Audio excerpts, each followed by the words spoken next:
അപ്പൊ ഇതെന്താ ഞാൻ തന്നെ സംസാരിച്ചോണ്ട്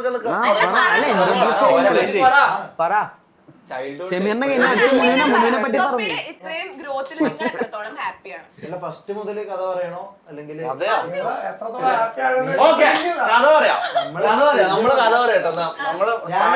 പരിചയപ്പെട്ടു അല്ലെങ്കിൽ നമ്മൾ ഫസ്റ്റ് എങ്ങനെ കണ്ടു അതിനുശേഷമുള്ള ഈ 12 വർഷം വരെ അങ്ങനെ പറഞ്ഞ കൊറേ സമയം എടുക്കും. ചുരുക്കി പറ 2 മിനിറ്റിൽ പറ. ഞാൻ ഒരു 8ാം ക്ലാസ് ആ ടൈം പഠിക്കുന്ന സമയത്ത് എന്റെ വീട്ടിൽ ഇവൻ പെയിന്റ് അടിക്കാൻ വന്നായിരുന്നു. വീട്ടില് പെയിന്റ് അടിക്കാൻ വന്നായിരുന്നു. ഞാൻ 9ാം ക്ലാസ് ആകുമ്പോ പഠിത്തം നിർത്തി. ഇവൻ എന്നെക്കാൾ 2 വയസ്സ് ഇളയതാ. 9ാം ക്ലാസ്സിൽ ഞാൻ പഠിത്തം നിർത്തി. ഞാൻ പണിക്കിറങ്ങി, പണിക്ക് വന്നു തുടങ്ങി. അങ്ങനെ ഞാൻ പല പണിക്കും പല പണികൾക്കും പോയിട്ടുണ്ട്. ഫസ്റ്റ് പോയത് പെയിന്റ് പണിയാന്ന് തോന്നുന്നല്ലേ. ഫസ്റ്റ് പെയിന്റിന്റെ പണിയിലാണ് തുടങ്ങുന്നത്. പിന്നെ ഇറച്ചിക്കടയിൽ, കോഴിക്കടയില് ഇറച്ചി വെട്ടാന്, പിന്നെ കല്ലിന്റെ പണി, പിന്നെ വയറിങ്, പ്ലംബിങ്, പിന്നെ കൊറേ ഉണ്ട്. ഒരു 10 കൂടുതലുണ്ടെന്നാലും 10-15 പണിന്റെ കൂടുതലുണ്ട്. മൊബൈൽ ഷോപ്പ്, പോളിഷ്, പിന്നെ കൂർഗിൽ ഡ്രസ് ഷോപ്പ്, ഫുട്പാത്ത് കച്ചവടം. ഞാൻ കൂർഗറിയോ? കൂർഗില്. ഞാൻ കൂർഗിലേക്ക് നാട് വിട്ടിട്ടുണ്ട്. അതായത് മീൻസ് ഞാൻ 9ാം ക്ലാസ്സിൽ പഠിത്തം നിർത്താൻ ഒരു കാരണം ഉണ്ടായിരുന്നു. ഒരു വലിയൊരു കാര്യം ഉണ്ടായിരുന്നു. അതിപ്പോ പറയാൻ ആഗ്രഹിക്കുന്നില്ല. അപ്പം അങ്ങനെ ഞാൻ പണിക്ക് ഇറങ്ങിയല്ലോ. അതിനുശേഷം അതിലേറ്റവും മെമ്മറബിൾ പണി എന്ന് പറഞ്ഞാൽ ഞാൻ കൂർഗിലേക്ക് നാട് വിട്ടിട്ട് കുശാൽ നഗർ എന്ന് പറഞ്ഞൊരു സ്ഥലമുണ്ട്. അവിടെ കർണാടകക്കാരുടെ ഇടയിലായിരുന്നു. അവിടെ ഒരു ഡ്രസ്സിന്റെ, അതായത് ഫുട്പാത്തിൽ ഡ്രസ്സ് വെക്കുന്ന ഒരു പണിക്ക് പോയിട്ടുണ്ട്. അതൊക്കെ ഇപ്പൊ ഓർക്കാൻ പറ്റുന്ന ഒരു സംഭവം എന്ന് വെച്ചാൽ ഞാൻ അവിടെ നിന്നിട്ട് ആൾക്കാർ ഇങ്ങനെ വിളിച്ചു കൂട്ടുന്നത്. അതായത് ഇങ്ങനെ ചെറിയ ചെറിയ വയസ്സുകളുടെ ഡ്രസ്സുകളാണ്. അതിലിങ്ങനെ 30 രൂപ ഉളകട പന്നി 30 രൂപ വിളിച്ച ആളെ കൂട്ടി, ഇങ്ങനെ കൈകൊട്ടി വിളിച്ച ആളെ കൂട്ടി ഇത് കച്ചവടം ചെയ്ത്. അതാണ് എനിക്ക് ഏറ്റവും മെമ്മറബിൾ ആയിട്ടുള്ള പണി എന്ന് വെച്ചാൽ. ഓക്കെ, അപ്പൊ ഞാൻ പറഞ്ഞിരുന്നത് ആദ്യത്തെ ജോലി, ഞാൻ ജോലിക്ക് വന്നു തുടങ്ങിയത് പെയിന്റ് പണിക്കാണ്. അപ്പൊ ആദ്യത്തെ പണി ആദ്യത്തെ വീടായിരുന്നു ഞാൻ പെയിന്റ് അടിക്കാൻ പോയ. അല്ല അങ്ങനെയല്ല. ഓക്കെ, അപ്പം ഞാൻ പെയിന്റ് പണിക്ക് പോയ ഏതോ ഒരു റാൻഡം ആയിട്ടുള്ള ഒരു വീട്ടിൽ പോന്നു. അപ്പൊ ഞാൻ ഇതിങ്ങനെ പെയിന്റ് അടിച്ചു കൊടുക്കുമ്പോൾ ഞാൻ ഇവനെ കാണുന്നുണ്ട്. ഇവൻ 8ാം ക്ലാസ്സില്, ഞാൻ ഇവനേക്കാൾ 2 വയസ്സ് മൂത്തിട്ട്. അപ്പം ഇവനിങ്ങനെ ആലോചിക്കുന്നത് എന്റെ പ്രായത്തിലുള്ള ഒരാള് എന്റെ വീട്ടിൽ വന്ന്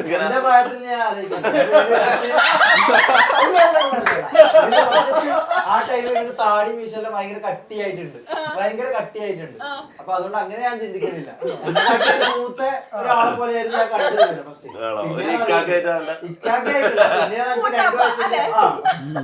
ഫസ്റ്റ്. അല്ല, വയസ്സ് പറഞ്ഞപ്പോ 2 വയസ്സിന്റെ ഡിഫറൻസ് ഉള്ളൂ എന്നുള്ളത് മനസ്സിലായി. അപ്പൊ അങ്ങനെ പെയിന്റ് അടിച്ചു കൊടുക്കുമ്പോ നിന്നെ പരിചയപ്പെടുന്നല്ലേ. അങ്ങനെ നമ്മള് പ്രണയത്തിലായി. പ്രണയം പോലെ തന്നെ എന്ത് പ്രശ്നമില്ല ഇവർ അങ്ങോട്ട് സംസാരിക്കാം.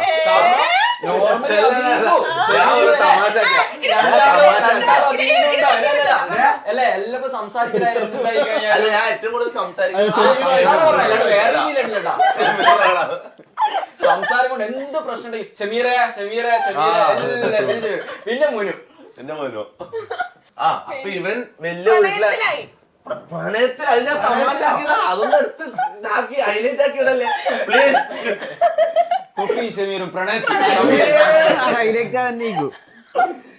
അപ്പൊ നമ്മള്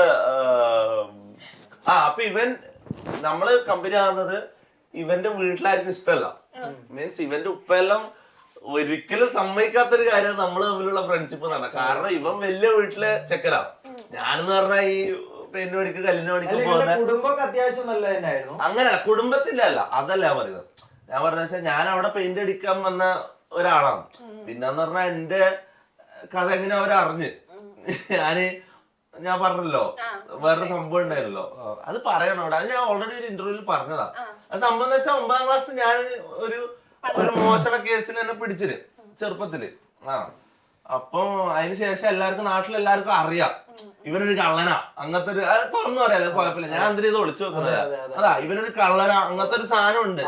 അതുകൊണ്ട് പോലും ആ കള്ളനെ നോക്കുന്ന രീതിയിലൂടെ തന്നെ ഇവനെ കണ്ടോണ്ട് ഒരു കള്ളനെ കാണുന്ന രീതിയിൽ തന്നെ ആൾക്കാരെ കണ്ടത്. അപ്പൊ അങ്ങനെ സ്വാഭാവികമായിട്ടും അങ്ങനെ ഒരാളുമായിട്ട് സ്വന്തം മകൻ കൂട്ടുകൂടുന്നത് ഏതൊരു പാരന്റ്സിനും ഇഷ്ടപ്പെടില്ലല്ലോ. അങ്ങനെ ഇവന്റെ പാരന്റ്സിന് എന്റെ കൂടെ കൂട്ടുകൂടുന്നത് ഇഷ്ടമല്ലായിരുന്നു. പിന്നെ എനിക്ക് 0 ഫ്രണ്ട്സ് ആയിരുന്നു. കാരണം ഇങ്ങനെ ഒരാളെ ആരും ഒന്നിച്ച് നടത്തിക്കൂലല്ലോ, നടക്കടല്ലോ. അപ്പം അങ്ങനെ എനിക്ക് ആദ്യമായിട്ട് കിട്ടുന്ന ഫ്രണ്ടാണ് ഷമീർ. ആക്ച്വലി ഞാൻ ഷമീർ കഴിഞ്ഞിട്ടാണ് ഞാൻ മുന്നിനെ പരിചയപ്പെടുന്നത്. മുന്നുമായിട്ട് ഞാൻ ഷമീറിനെക്കാളും അടുത്തു, പക്ഷെ ആദ്യം ഞാൻ പരിചയപ്പെടുന്നത് ഷമീറിനാണ്. അങ്ങനെ മുന്നിന് ഷമീറിനായി. നമ്മളെല്ലാം ഒരു 10 കിലോമീറ്റർ 5 കിലോമീറ്ററിന് ഉള്ളിലാ വീടുകൾ, മാത്രമേ കുറച്ച് ദൂരമുള്ളൂ. അല്ല, അതായത് ഞാൻ പറഞ്ഞ നമ്മള് 4 പേരായിരുന്നു ഗ്യാങ്ങില്. അതായത് മുനു, ഷമീർ, ഞാന്, പിന്നെ മുനുവിന്റെ കസിൻ ഉണ്ട്, മരിച്ചുപോയി, സൂയിസൈഡ് ചെയ്തോ, ഞാൻ മുന്നേ പറഞ്ഞിട്ടുണ്ട്. അപ്പം ഫസൽ എന്ന പേര്. നമ്മള് 4 പേരായിരുന്നു ഒരു ഗ്യാങ്. അപ്പം ഇവരെല്ലാരും ഒരു നാട്ടിലാ. എന്റെ നാട് ഇവിടുന്ന് ഒരു 8 കിലോമീറ്റർ ഇപ്പുറത്താ. എന്റെ നാട്ടിൽ നിന്ന് എനിക്ക് ഫ്രണ്ട്സിനെ കിട്ടാത്തതുകൊണ്ട് ഞാൻ ഇത്രയും ദൂരം വന്ന് ഫ്രണ്ട്സിനെ ആക്കിയതാ. അപ്പം ഇവനെ പരിചയപ്പെട്ടതിന് ശേഷം ഞാൻ ഇവന് വഴി മുനുവിനെയും പരിചയപ്പെട്ടു. അങ്ങനെ മുനു വഴി മുനുവിന്റെ കസിനായ ഫസലിനെ പരിചയപ്പെട്ടു. അങ്ങനെ നമ്മൾ 4 പേരും ഒരു ഗ്യാങ്ങായി അങ്ങനെ ഒരുമിച്ച് നടന്നുകൊണ്ടിരുന്നതാ. മുനുവിനെ പരിചയപ്പെട്ട എങ്ങനെയാണോ? മുനുവിനെ ഫസ്റ്റ് കാണുന്ന എങ്ങനെ തട്ടുകടയൊന്നും അല്ലേ? മുനുവിന്റെ തട്ടുകട എന്ന് പറഞ്ഞാൽ കണ്ണൂര് ഭയങ്കര ഫേമസ് ആ. ബച്ചൂസ് തട്ടുകട. പ്രൊമോഷൻ ആയാലോ?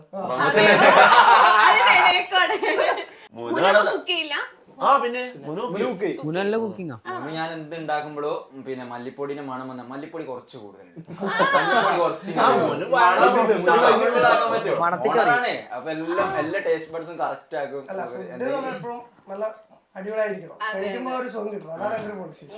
എന്തെങ്കിലും ഉണ്ടെങ്കിലും അവൻ തന്നെ സെറ്റ് ആയി തരും. അല്ല, ഈ ബച്ചൂസ് തട്ടുകട എന്നുള്ള പേര് കണ്ടിട്ട് നോക്കണ്ട, വലിയ സെറ്റപ്പാ, സംഭവം അടിപൊളിയാ അല്ല? വലിയ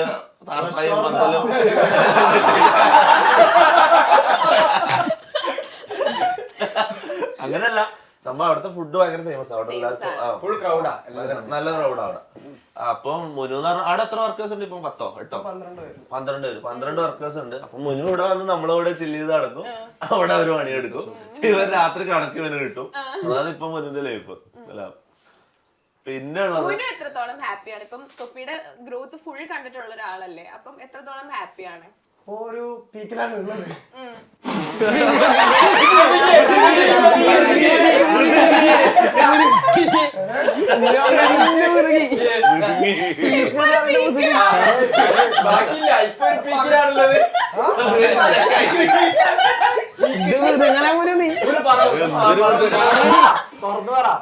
എന്താ പറയാ, പഴല്ലോ പോണ്ടേ, എന്താ ഒതുങ്ങിയത്? അല്ല മുന്നു എന്താ പറയുന്നത്?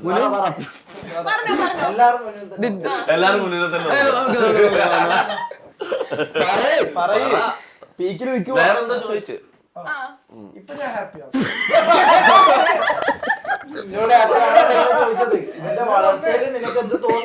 അതല്ലേ പറയുന്നത്, ഞാൻ ഹാപ്പിയാണ്. എന്റെ എല്ലാ പ്രശ്നങ്ങളും ആ മുമ്പുണ്ടായ സീനൊക്കെ കണ്ടതായിരുന്നു നേരിട്ട്.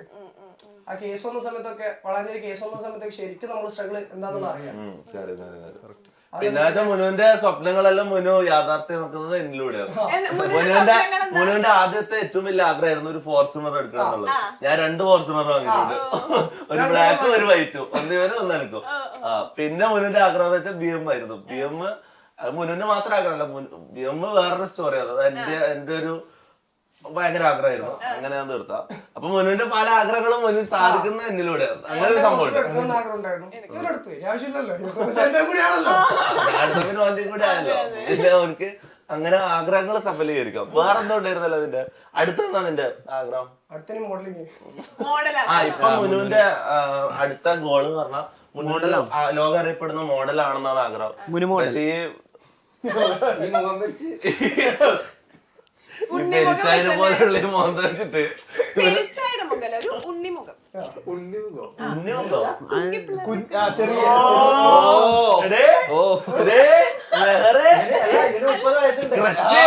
ക്രഷ് അടിച്ചതാ സംഭവം. മനസ്സിലായോ? നിനക്ക് മനസ്സിലായില്ല? വീട്ടൊന്ന് കാണണം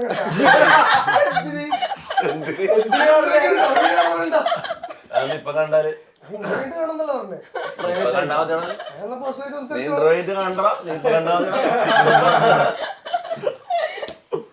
പിന്നെ അടുത്ത വക്കീല് എന്ന് പറഞ്ഞാൽ മാർജിൻ ഉണ്ടോന്ന് ചോദിച്ചാ ഇല്ലേന്ന് ചോദിച്ചാ ഇല്ല. അങ്ങനെ അവിടെ എന്താ മൂപ്പർ അവിടുത്തെ കഴിയുള്ളൂ. മീശമാധവല്ല സലീം കുമാർ നമ്മള് ഈ ചാനലിന്റെ ഡയറക്ടർ പറയാ മീശമാധവന്റെ സലീം കുമാറിന്റെ റോളാണ്. അപ്പൊ പറഞ്ഞതെന്ന് വെച്ചാല് വക്കീലിന്റെ ജോലി എന്ന് വെച്ചാൽ നമ്മളെ ഇപ്പൊ എനിക്ക് സ്വാഭാവികമായിട്ടും കുറെ കേസുകളുണ്ട്. ഇങ്ങനെ കള്ളക്കേസായിട്ടും ശരിക്കുള്ള കേസായിട്ടും പല കേസുകളുണ്ട്, ഒരുപാട് കേസുകളുണ്ട്. അപ്പം ഇനി വരാൻ സാധ്യതയുള്ളതും വരാൻ സാധ്യതയുള്ള അക്യൂസേഷൻസും ഇതിനെല്ലാം ലീഗൽ അഡ്വൈസ്, പിന്നെ ഓൾറെഡി ഉള്ള കേസുകളിൽ ഒരു പകുതിയോളം വക്കീലാണ് നോക്കുന്നത്. എന്റെ എല്ലാ കേസും അല്ല, പകുതി കൂടുതലും കോൺട്രാക്ട്സും കാര്യങ്ങളാണ് ഇപ്പൊ നോക്കുന്നത്, ആസ് ഓഫ് നൗ നോക്കുന്നത്. പിന്നെ കുറച്ച് ബ്രാൻഡ് അംബാസിഡർ കോൺട്രാക്ട്സ് ഉണ്ട്, പിന്നെ ഇടയ്ക്ക് കോർപ്പറേറ്റ് മീറ്റിംഗ്സ് വരും. അപ്പൊ അങ്ങനത്തെ കാര്യം